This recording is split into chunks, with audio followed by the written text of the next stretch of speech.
Hello students, today I'm starting a new chapter, differentiation, but what I've started today you will have already studied in class 11th.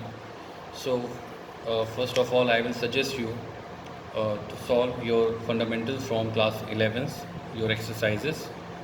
So this is all about very fundamental things that you know that d by dx of x to the power n is n into x to the power n minus 1, for example x cube 3x square divided x of x power minus 5x to the power minus 6 divided x of root x.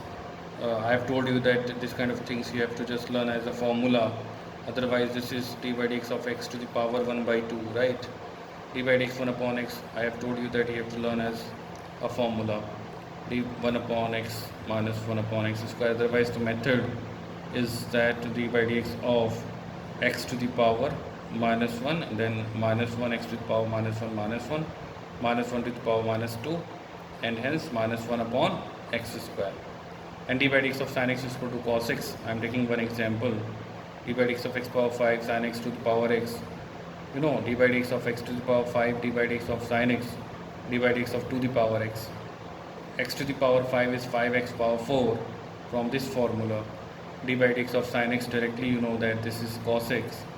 And there was another formula I have told you in class 11th, d by dx of a to the power x will remain a to the power x, but log a to the base will come, means to the power x log 2.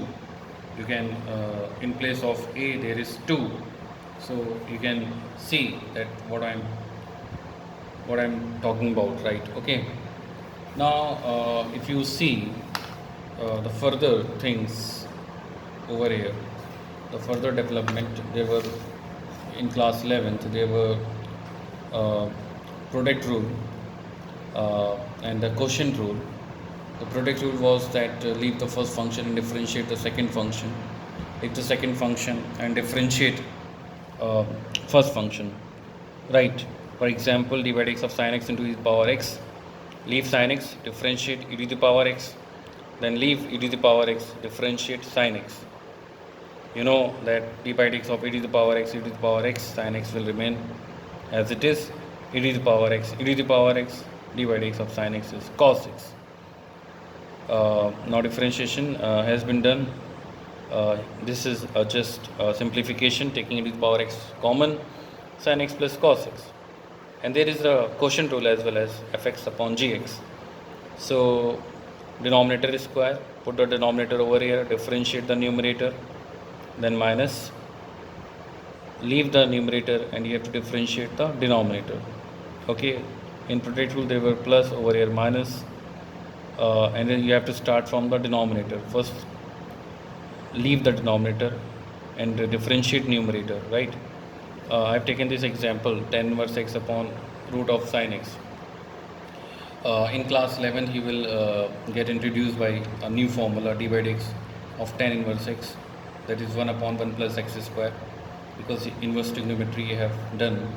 D by dx of sin inverse x 1 upon under 1 minus x square, and for cos inverse x only minus 1 will come, otherwise rest of the things are changed. And similarly for d by dx of cot inverse x, d by dx of cot inverse x is minus 1 upon 1 plus x square, right?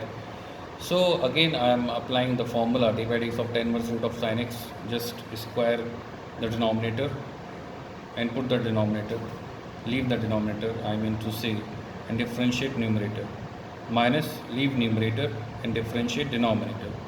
Now root sin x, d by dx of tan inverse x 1 upon 1 plus x square, tan inverse x, and this will be root, concept of root 1 upon 2 root sin x, and whatever the things within root will again get differentiated, that means cos x, and rest of the things of simplification that I will do. So I am suggesting you please go to class 11th differentiation. This is just a fundamental I have started with, and next thing we will see in the next turn, right? Thank you.